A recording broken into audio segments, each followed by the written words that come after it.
Welcome back to another Onkruid video, welcome back to another Soulstone Survivors video. We skipped some characters, we are crafting the Sentinel's weapon right now, and that is because for some of the other characters we don't have enough materials. So I think we're gonna have to start farming up some more materials. For this one, for example, we need silver, which can be found in the Frozen Wasteland, so I guess we then know where we are gonna be fighting. Sentinel, upgraded weapon, Misery's End, obscure arrow, a ricocheting shot in the direction you're aiming, bounces around between targets, applying doom. Sure, sounds very interesting. Is our rune build a-okay? Yeah, sure, this seems to be fine. Let's head straight into it. Frozen Wastelands is what I said, right? Let's go for a bit lower curse intensity, but we want to have some curse intensity so that we gather a bit more materials and minerals. Let's get into it. Maybe in the future we will have to start playing on the high curse levels again, just to gather enough materials to actually make sure that we can craft all the new weapons. Interesting stuff, interesting things to look forward to. This weapon immediately really reminds me of the new RuneScape, old school RuneScape bow that was recently added. The Venator bow, or that's at least what the shards are called. The shards that you get from the Phantom Muspath boss. People that don't know about old school RuneScape and about the recent developments in that game are probably like completely and utterly confused right now and have no idea what I'm talking about, but that's kind of the thing I want to be going for, you know, making some, ooh, that's a nice starting upgrade, making some more obscure references that for some people will be like, oh yeah, he knows his stuff, he knows what he's talking about, and for other people it will be like, you know, what the hell is he talking about? I have absolutely no idea. It's still Tuesday today, recorded some videos earlier today as well, been a bit on the YouTube grind, and that is because my Soulstone Survivors videos had just run out. The backlog had been completely depleted, so I had to make some more videos. I had no choice really, or otherwise I wouldn't be continuing my daily uploads. But I have been suffering from the imposter syndrome a little bit again lately. Just feeling like, should I press the record button? Am I even gonna have anything to talk about? Is anybody gonna want to watch these videos? The usual stuff. Ricochet shot, I think, kind of synergizes with our build quite nicely. Going for some early cast speed upgrades. It will always help us out, both in the early and the late game.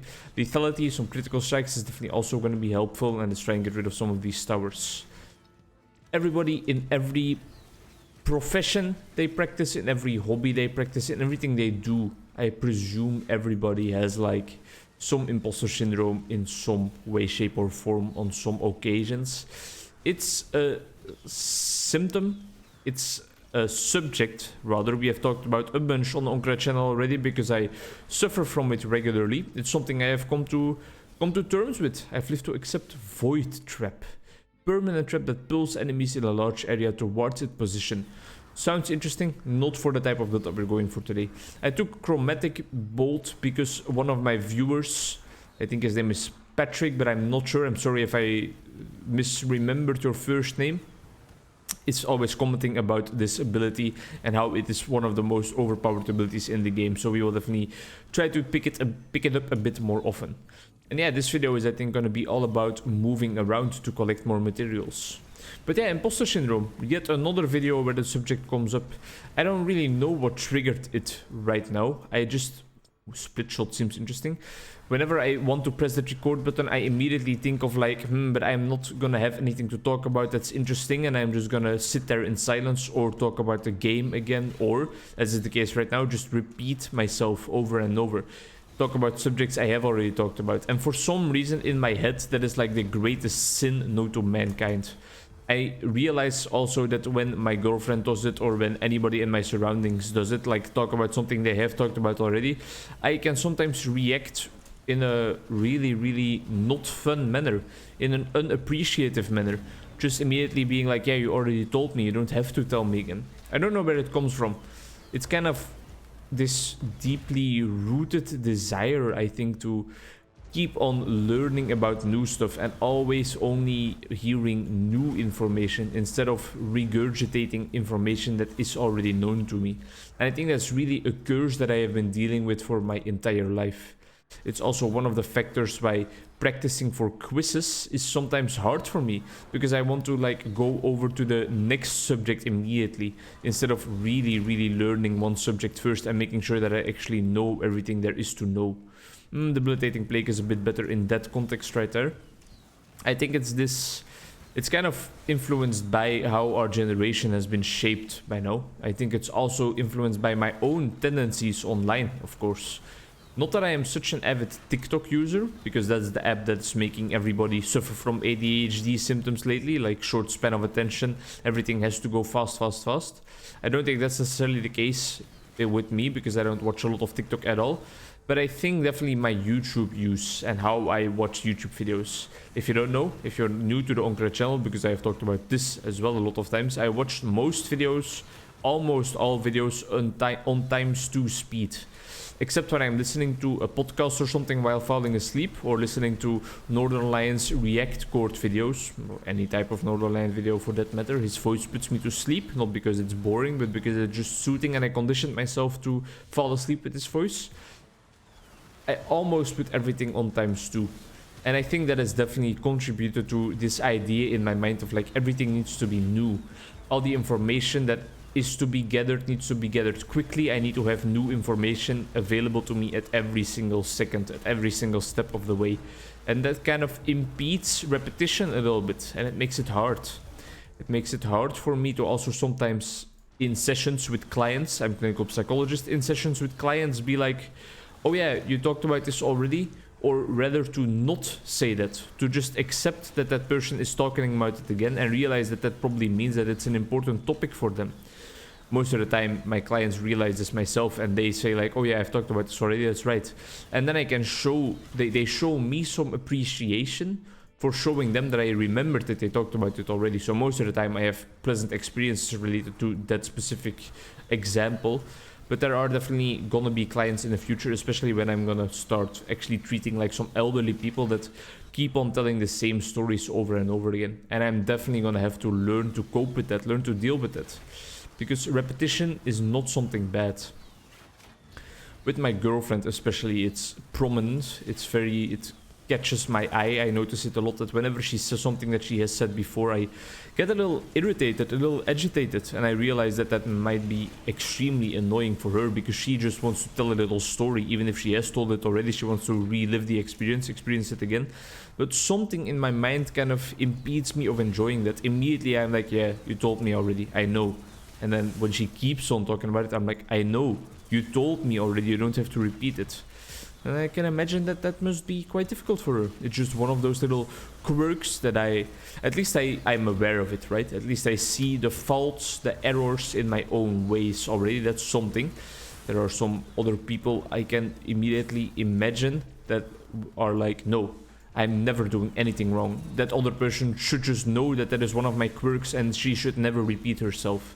At least I know that it's not her fault at all, and it's just something on my side of things. I think that's one of the most important concepts in relationships, seeing your own mistakes and your own part in conflicts and realizing that the other person is not always at fault. It's something I'm definitely better in than I was earlier in my life, but it's something I still have some growth to do in myself, of course. And I think everybody can keep on growing on those domains for the rest of their lives. Just like relational domains in general, you know. Relationships are so complex. Every relationship you have with any other person is so unique that you can still learn something about every single relationship throughout the entirety of your life, I think. And I think that it requires a certain openness.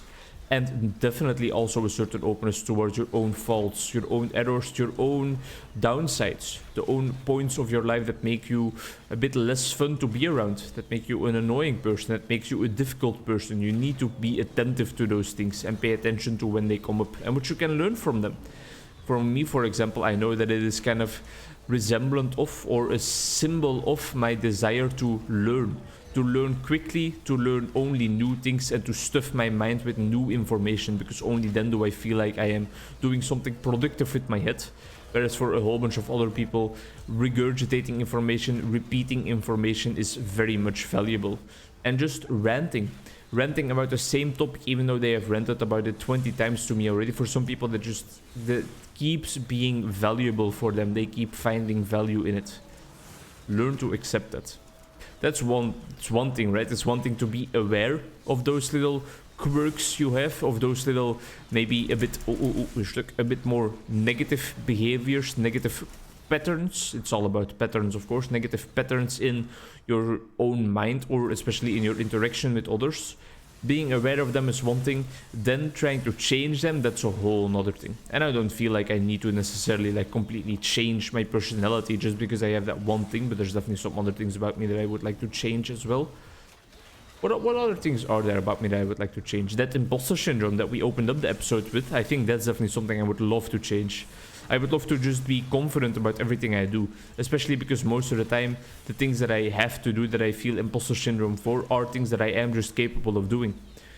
Diagnostic research, therapy sessions, recording YouTube videos. For now, for example, 10 minutes have passed and I haven't felt like there was something inconsequential to talk about. I haven't felt like I was just rambling to ramble. No, it was actually quite a good conversation with myself and therefore with you guys. And that's when I need to realize, I need to really take the moment to stand still and experience those learning experiences to the fullest. Realize like, yeah, now you realize that there's actually no biggie at all and that you know how to do this. And you can just press the record button and the rest will come on its own. Very important. Also in the context of my university degree, my degree in clinical psychology. Every single exam period I was so doubtful about myself, like am I going to be able to do it? Am I going to be smart enough? Am I going to have studied enough? Am I going to know how to solve these exams? And every single exam period again and again I was able to do so. And I actually got nice grades as well. Grades that evidently like really portrayed a beautiful understanding of all the subject matter for all different courses. And still, when the next exam period rolled around, my head was like, oh man, you suck. You don't know nothing about psychology. That's imposter syndrome, true and true. It's something that has been plaguing me. It's very much related to the fear of failure, of course, because especially also in these YouTube videos, I want to entertain you guys and I want to achieve views, subscribers. So that's why I think like, I have nothing interesting to talk about. This video is going to be shit and it's not going to give me anything because the numbers matter to me. Also a subject I have changed perspectives on multiple times. Of course, at the start of my YouTube journey, I was like, no, these numbers don't mean anything to me. But now I realize that they do mean quite a lot of me. That is just very rewarding to see that view count, that like count, that subscriber count surely but surely climb up. Surely but surely, slowly but surely climb up. It's just such an insane feeling. A feeling that evokes, or a subject and an experience that evokes the feeling of gratitude inside of me. And don't get me wrong, I still make videos to make videos because I enjoy the process of things. And I recently read this in a book that it's also like a tip you can give your clients. Have this example in your mind. A family is driving to Disneyland. A family with 2 children, 2 sons. One son is looking forward to Disneyland and all the attractions there, and he just can't wait. He can't wait to be there. He isn't enjoying the ride at all because he still isn't there. All he does is ask, are we there yet? Are we there yet? And think about all the rides he's gonna go in and all that stuff. He's just looking forward purely to the destination, to the end goal. The other son, of course, he is looking forward to going to Disneyland.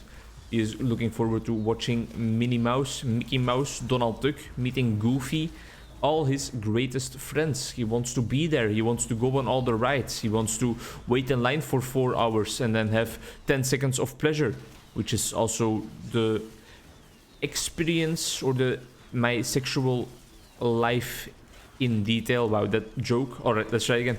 Or wait in line for 4 hours and then have 10 seconds of experience, which is exactly wait in line for 4 hours and then have 10 seconds of fun, which is exactly what it would be like if I would live in Amsterdam and be a sex worker. All right, we got there. We got there in the end. And the other kid is just like, all right, I'm looking forward to that, but I am also looking forward to the journey. And I'm going to look out the window. I'm going to look out the window. I'm going to look at the little cows. I'm going to look at all the windmills. I'm going to look at the other cars. I'm going to enjoy the ride to Disneyland as well. And that kid is going to have a way more fulfilling life, a life that is way more filled with pleasure and filled with happiness and filled with value, a rich life, a fully lived life. And that is kind of the message that is entailed in like, enjoy the journey, not just the end goal. Thank you very much for watching. I hope to see you in the next one, and I hope you have fun at Disneyland or at my sex worker job when I pleasure you. Bye bye.